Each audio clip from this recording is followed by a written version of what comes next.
नमस्कार, बाखबर में आपका स्वागत है। मैं हूं राघवेंद्र सिंह। बाखबर में बात कर रहे हैं संघ के सोशल मैनेजमेंट पर।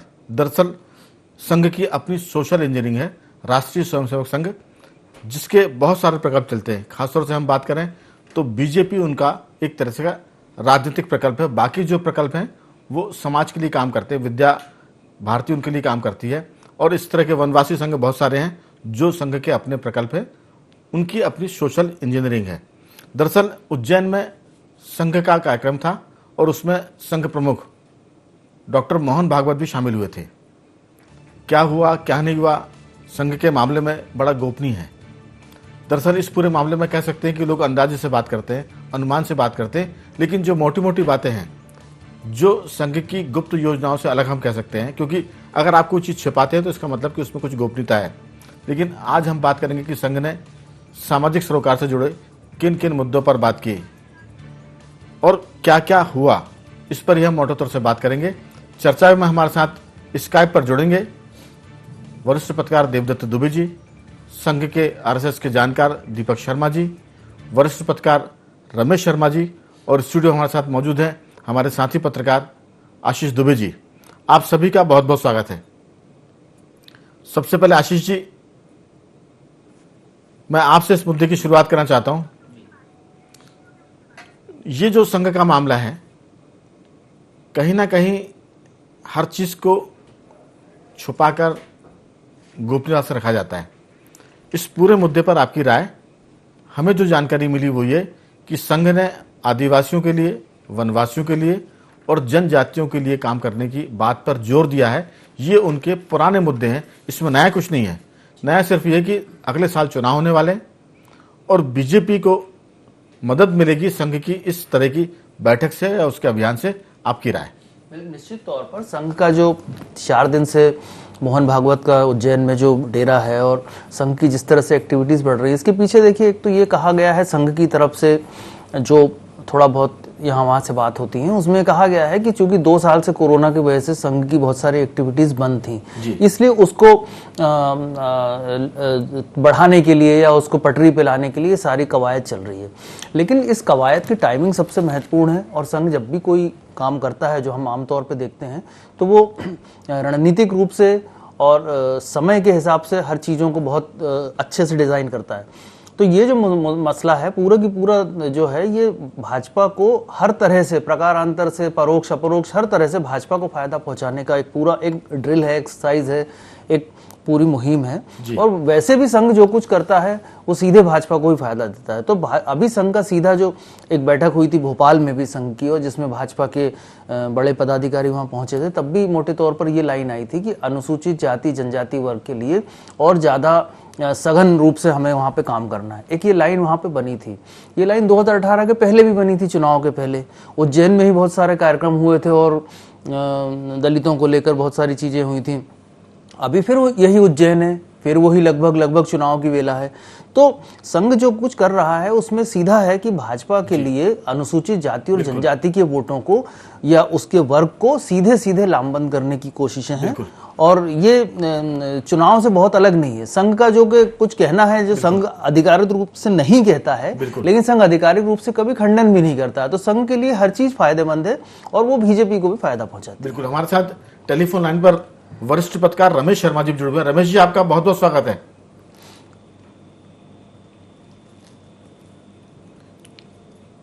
शर्मा जी, मेरी बात सुन पा रहे हैं?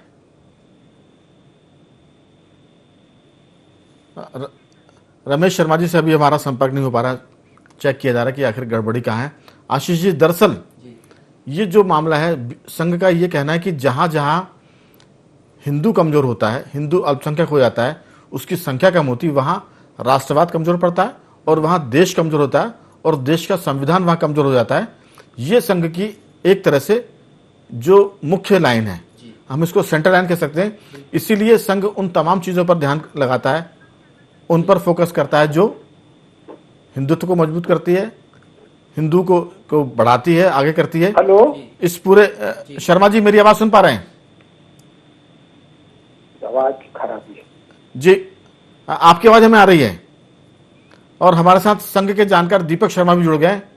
दीपक जी, आपका बहुत बहुत स्वागत है। जी नमस्कार, धन्यवाद। दरअसल हमने चर्चा की शुरुआत में कहा था कि संघ की बैठकों में अगर कुछ विचार हो रहा है तो जानना बड़ा कठिन हो जाता है, इसलिए कई बार मीडिया अनुमान पर बात करता है, अखबारों में अनुमान पर बात होती है।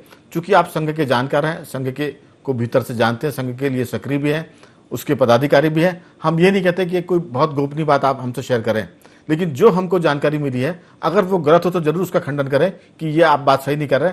हमें जो जानकारी मिली कि संघ ने उज्जैन की बैठक में, जिसमें मोहन भागवत जी भी थे, वहां यह तय किया कि किस तरह से जनजाति आदिवासी मुद्दों को किस ढंग से मजबूती से उठाना है और जो हिंदू समाज है उससे जनजाति और आदिवासी मुद्दों को जोड़कर चलना है।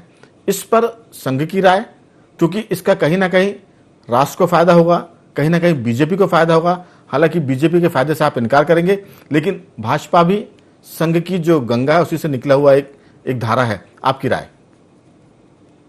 राघवन जी, अच्छा विषय आपने दिया है, परंतु शुरुआत में आपने कहा कि संघ की सारी चीजें गुप्त होती हैं जी, इस पे थोड़ी सी आपत्ति है। दरअसल कोई बताता नहीं है तो हम तो उसे गुप्त ही मानेंगे, जो चीज छिपाई जाती है उसको गुप्त कहा जाता है। ठीक है, संघ के शाखा जो है खुले मैदान में लगती हैं जी। सार्वजनिक कार्यक्रम जितने होते हैं जहां उनको दर संघ चालक जी से लेकर कोई भी पदाधिकारी है वो जो बात करते हैं वो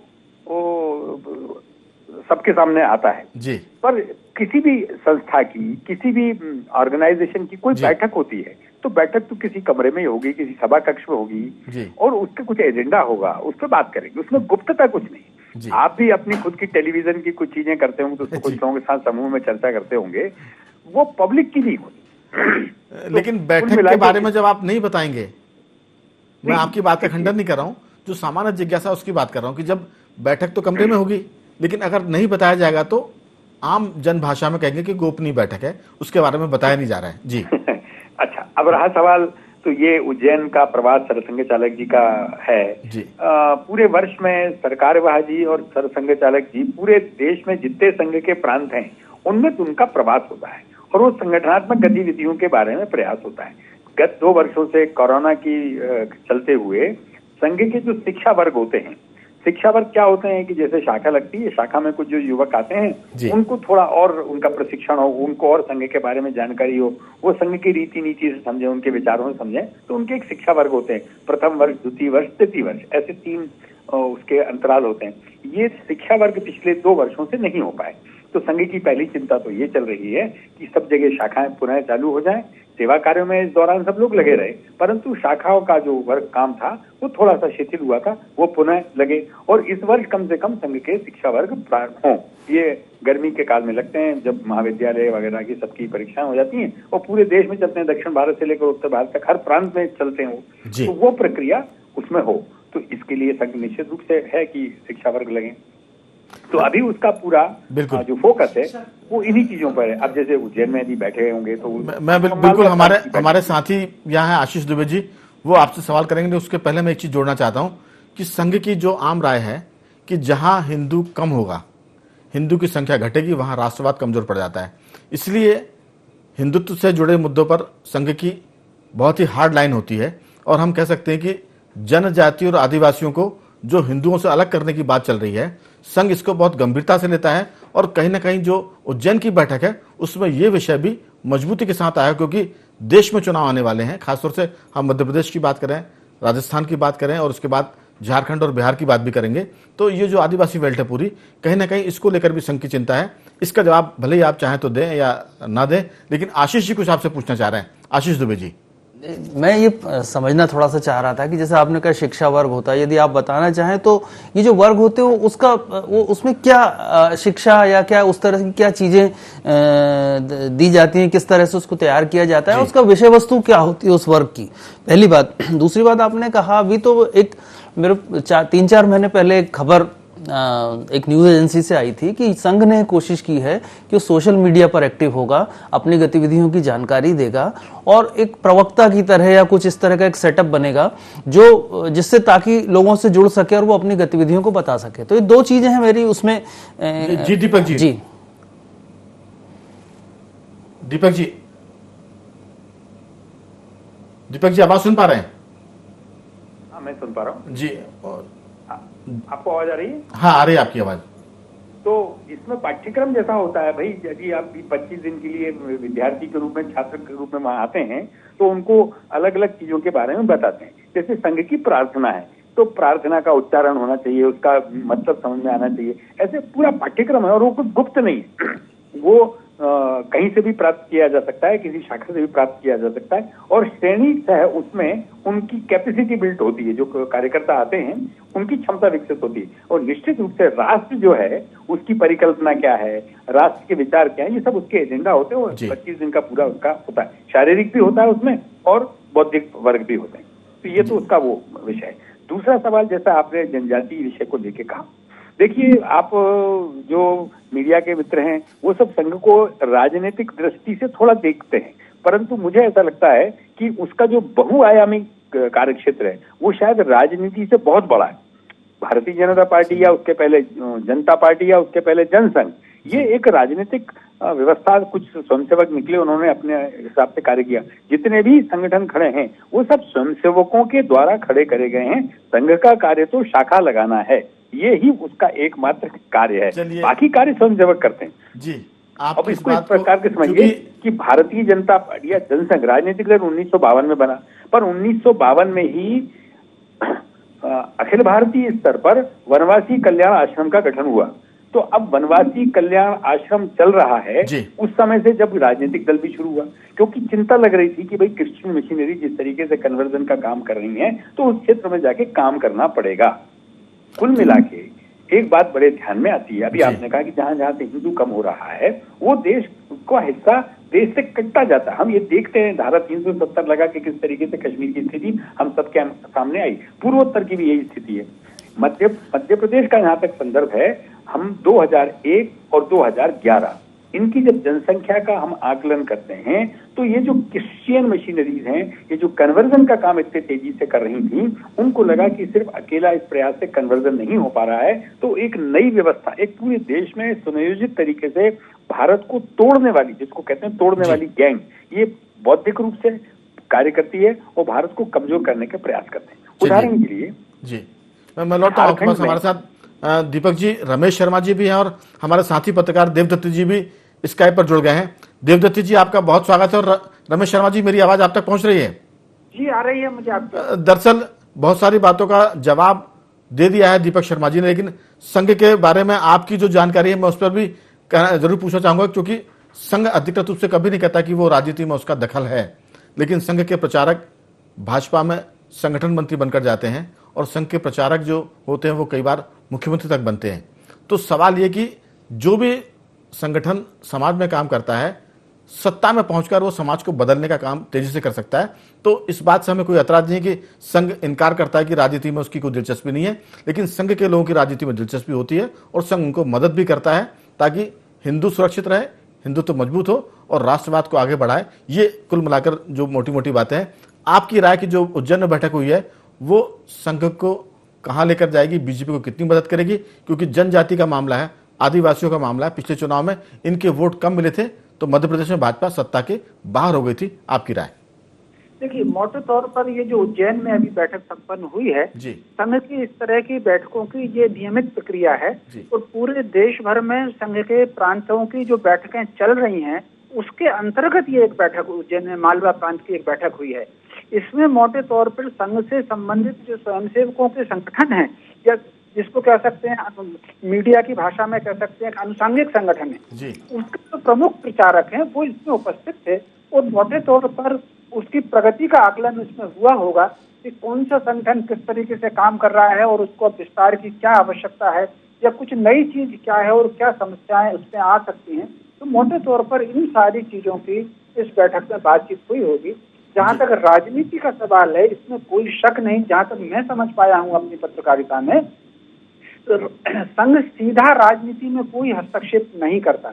ये ठीक है कि जिस तरीके से संघ के और संगठन है, विद्या भारती है, उनका मजदूर संगठन है, वनवासी कल्याण, मतलब ये जो जितने उनके संगठन है उसी प्रकार एक राजनीतिक संगठन की है। संघ कान दूसरे ढंग से पकड़ता है, लेकिन कान तो पकड़ता है।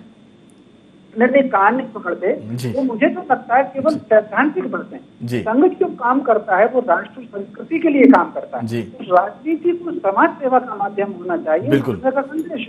तो मोटे तौर पर वो यही भर देखते हैं कि उनका जो सांस्कृतिक संगठन है वो सिद्धांत पर कितने आगे बढ़ रहे हैं और कितना काम कर रहे हैं। दैनंदिन कामों में संघ कोई हस्तक्षेप नहीं करता, जहाँ तक मैं समझता हूँ। बाकी तो दीपक जी आपको बता पाएंगे। बिल्कुल, लेकिन हस्तक्षेप नहीं करता। लेकिन जो हम देखते हैं, समझते हैं, जो है वो मार्गदर्शन करता है। उनको जो प्रचारक रहते हैं विभिन्न संगठनों में, वो बिल्कुल कुल मिला करके यही काम करते हैं। दूसरा मैं एक बात बताता हूँ, संघ की जो हिंदुत्व की परिभाषा है, संघ की जो हिंदुत्व की परिभाषा है वो धार्मिक परिभाषा नहीं है, वो राष्ट्रीय परिभाषा है। मोटे तौर पर जिस तरीके से अपन मानते हैं कि जो पूजा पद्धति अगर बदल लेते हैं या मार्ग बदल लेते हैं, उससे पूर्वज नहीं बदलते, उसमें राष्ट्र नहीं बदलता। लेकिन भारत में जो योजना चल रहा है कि योजना पूर्वक षड्यंत्र चल रहा है कि धर्मांतरण को राष्ट्रांतरण कर रहे हैं। संघ यहाँ पर आकर के संघ की धारा थोड़ी सी अलग होती है कि भाई तो धर्मांतरण अगर राष्ट्रांतरण है तो फिर संघ इसमें सहमत नहीं है। तो बिल्कुल शर्मा जी, रमेश शर्मा जी, दरअसल धर्मांतरण से राष्ट्रांतरण की बात हो रही है। संघ कहीं ना कहीं इसको सरकार की मदद से भी ठीक करने की कोशिश करता है। इसलिए जो संघ के लोग भाजपा में जाते हैं और फिर वो सरकार में आते हैं, तो कहीं ना कहीं जो संघ की विचारधारा है राष्ट्र को मजबूत करने की, हिंदुत्व को मजबूत करने की, उस पर काम होता है। मैं लौटूंगा आपके पास। हमारे साथ देवदत्त दुबे जी भी है। देवदत्त जी, आपने दीपक शर्मा जी को भी सुना, रमेश शर्मा जी को भी सुना, और हम सब जो बात कर रहे हैं वो भी आपने सुनी। सीधी सी बात है कि संघ सामाजिक काम करता है, वो हिंदुत्व को मजबूत करने के लिए उसका खुला एजेंडा है, और उसका साफ मानना है कि जहां जहां हिंदू कम होता है वहां देश कमजोर हो जाता है। इसीलिए आदिवासियों का जो धर्मांतरण होता है, चाहे वो ईसाई बन रहे हो या कुछ और बन रहे हो, कहीं ना कहीं संघ की बैठकों में इस बात की चर्चा होती है। और हम ये मानकर चल रहे हैं कि जो अगले साल चुनाव है, इसको चुनाव से भी जोड़कर देखा जाए, क्योंकि संघ के लोग प्रचारक के रूप में भाजपा में भी काम करते हैं, वो राजनीति में भी काम करते हैं। तो आप किस ढंग से देख रहे हैं कि जो जनजाति हैं, आदिवासी हैं, अगर वो छिटक रहे हैं हिंदू धर्म से, सनातन धर्म से, तो उनको वापस मुख्य धारा में लाकर बीजेपी को प्रकारांतर में मजबूत करने की बात होती है। आपकी राय? देखिए राघवेंद्र जी, संघ के जितने भी अनुसांगिक संगठन है, सबकी समय समय पर समीक्षा होती है, और भाजपा भी उसका अनुसांगिक संगठन है जो राजनीति में काम करता है, और उसकी भी संघ में समीक्षा होती है। और कोई कितना भी इनकार करे, हर चीज में संघ का हस्तक्षेप होता है, टिकट वितरण से लेकर कार्यक्रमों को लागू करने से लेकर, क्योंकि बहुत सारे कार्यक्रम है जो संघ को देश में लागू करना है, वो सरकार के भरोसे ही होते हैं। तो आज उसका अनुसांगिक संगठन है जो देश में और कई प्रदेशों में सरकार में है।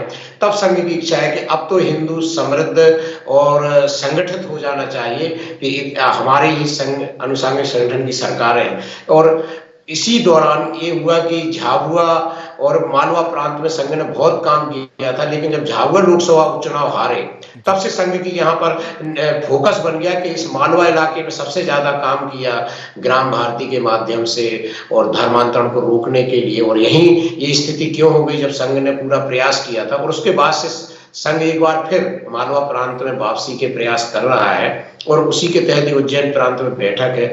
और अब ये संघ उस कई एंगल से काम कर रहा है, जैसे हिंदू की आर्थिक स्थिति कैसे सुधरे, तो गौ माता के जो उन्हें दिए हैं कि सब लोग उसका पालन करें, उसके दूध घी बेचे, और जो भी प्रोडक्ट निकलते हैं जैसे, तो एक ये वाला।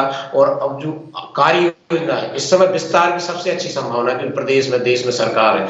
तो अब आम जनता के बीच संघ कैसे पहुंच बनाए, तो उसके लिए पर्यावरण की बात करके आप जाएंगे, तब जो लोग नहीं जुड़े वो भी जुड़ेंगे, सामाजिक की बुराइयों को दूर करने की बात कहेंगे तब वो भी जुड़ेंगे। तो संघ के यही सब प्रयास है, और संघ का एक अनुसांगिक संगठन भाजपा है। भाजपा इसलिए संघ की हमेशा चिंता रहती है कि ये संगठन सरकार सत्ता में रहे, जिससे हम अपने प्रकल्प लागू कर सकें।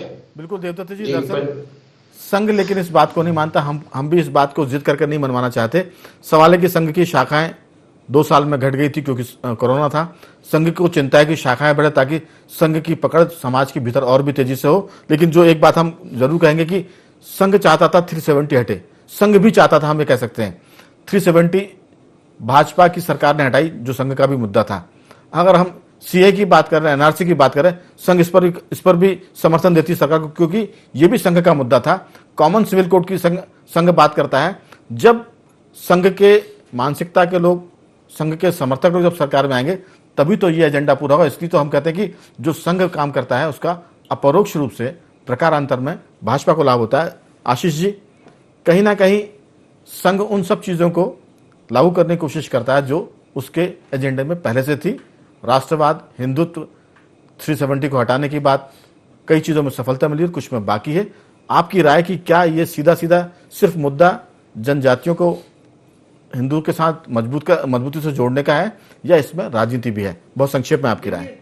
संघ जो कर रहा है उसका जो सामाजिक दायरा है या उसका सामाजिक सरोकार है उससे इनकार नहीं किया जा सकता, वो उस पर करता है। लेकिन कहीं ना कहीं उसका मकसद भी यही होता है कि उस तरह से जो उसकी विचारधारा को मानने वाला जो संगठन, राजनीतिक संगठन है भाजपा, वो उसकी बात को स्वीकार करे या अंगीकार करे। तो इसलिए संघ जो कहता है वो अलिखित तौर पर भाजपा के लिए एक निर्देश की तरह होता है और भाजपा उस पर अमल करती है। तो ये दोनों एक दूसरे की मुझे लगता है कि वैचारिक रूप से बिल्कुल करके नहीं देख सकते। बिल्कुल बिल्कुल। और उसी तरह से जी बात पूरी करें। हाँ, उसी तरह से और जो है ये इनकी जो है, जो कि मान लीजिए संघ अगर कोई चीज तय करता है तो उसको पूरा करने के लिए एक राजनीतिक शक्ति की या एक थोड़ी सी प्रशासनिक पावर की जरूरत भी होती है। तो वो उसी तरह से आगे बढ़ते हैं जिसको ताकि उनकी सरकार जो या उनके जो लोग हैं वो उनको माने और उसको योजनाओं में शामिल करें, नीतियों में शामिल करें, और इस तरह से ये एक दूसरे के पूरक होते हैं। बिल्कुल दीपक जी, दरअसल संघ की भूमिका हम कह सकते हैं, आप भले उससे इनकार करें, कि जब सरकार होती है तो उसमें राजगुरु की भूमिका होती है।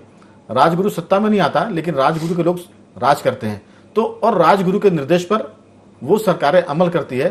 तो कहीं ना कहीं आप महर्षि की भूमिका समझ लीजिए, राजगुरु की समझ लीजिए, कुल गुरु की समझ लीजिए, ये भूमिका संघ की है। वो दिल्ली से लेकर मध्य प्रदेश, भोपाल की बात करें, केंद्र में भाजपा की सरकार है, और इन सब सरकारों के अगर गुरु की बात करें जिसके निर्देश पर लोग काम करते हैं वो संघ ही है। आप लाख इनकार करें। आपकी अंतिम टिप्पणी बहुत संक्षेप में।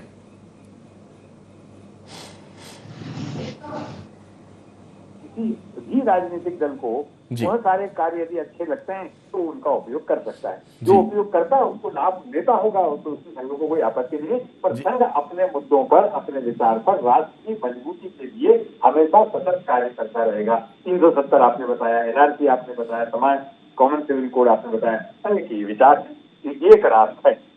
तो इस भाव से मुझे लगता है कि जो इसको करेगा उसको लाभ मिलेगा, उसको कोई आपत्ति की बात नहीं। राम मंदिर इसमें छूट गया था, राम मंदिर भी, अब तो काशी के बाद मथुरा की बात भी हो रही है। तो इन तमाम मुद्दों पर संघ की राय जो है वो सरकार की राय बन रही है, देश की राय है। देखिए, ये कोई सरकारें तो पब्लिक के दबाव में, पब्लिक की स्थिति के अनुसार काम करती जी। आंदोलन खड़ा किया गया तब तो कोई सरकारें नहीं थी ना। लालकृष्ण अडवाणी जी चले थे वहां से, सोमनाथ से पूरे देश की यात्रा करी, तब सरकार नहीं थी। जनता आंदोलन थी, जनता के सामने टैक्स आए और जनता ने परिणाम दिया। तो ये तो कुल मिला के विषय है ना। तो चलिए, समय की थोड़ी सी तंगी है, हम कभी और विस्तार से आपसे बात करेंगे। मैं रमेश जी से इस पर दो टूक टिप्पणी देता हूँ। रमेश शर्मा जी, समय कम है, जो हमने कहा है उससे आप कितने सहमत हैं? आंशिक रूप से उसमें सहमत हूँ, लेकिन एकदम ये सच नहीं है कि संघ का सारा काम राजनीति को समर्पित है ना। हमारा कहना ये नहीं था, संस्कृति को समर्पित है। नहीं, हमारा कहना है कि वो जो काम करता है उसके जो अनुषंगिक संगठन है, बीजेपी उनकी एक पॉलिटिकल विंग है जो उनके विचारों को सरकार में आने के बाद पूरा करती है। चाहे वो राम मंदिर की बात हो, 370 की बात हो, कृष्ण मंदिर की बात हो, काशी की बात हो, या CAA NRC की बात हो, ये कहना था। निश्चित रूप से ये बात सही है। अगर आपको ध्यान हो तो 370 की बात तो जनसंघ के समय से 370 हटाने की बात चलती थी। जनसंघ तो खुद संघ का हिस्सा था। अच्छा, फिर 370 हटाना कोई राजनीतिक हित नहीं है, 370 को हटाना राष्ट्रीय हित है। कहीं ना कहीं क्या आप बताइए, तो हमारे देश में एक देश एक विधान एक कानून होना चाहिए कि नहीं होना चाहिए? ये जो तुष्टीकरण की बात है जिसके कारण देश का विभाजन हो गया, उस तुष्टीकरण की धारा को आगे चल करके कश्मीर में 370 लागू कर दी। IND 24 भी तो यही कह रहा है, हम भी तो यही बात कर रहे हैं। हमारा कहना है कि ये जो तमाम संघ के जो अपने मुद्दे थे राष्ट्र को मजबूत करने के, वो बीजेपी की सरकार, चाहे दिल्ली में मोदी जी की सरकार हो या मध्य प्रदेश या बाकी राज्यों में, वो कहीं ना कहीं इस पर काम करती है और संघ उनको मदद करता है। समय की कमी में अंतिम टिप्पणी के लिए जा रहा हूं। देवदत्त जी, बहुत संक्षेप में 2-4 वाक्यों में आपकी बात।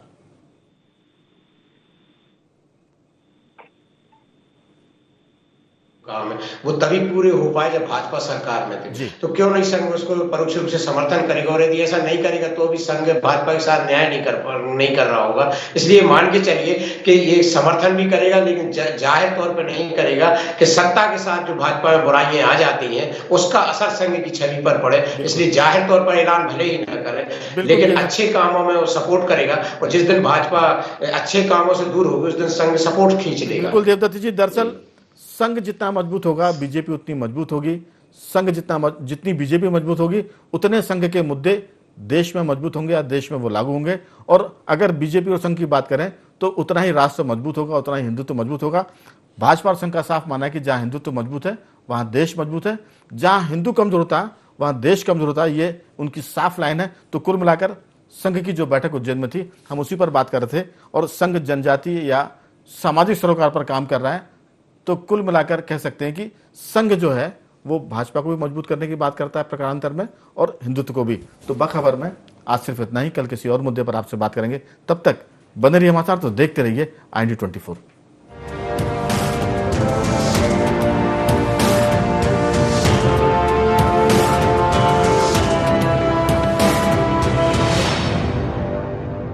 ईट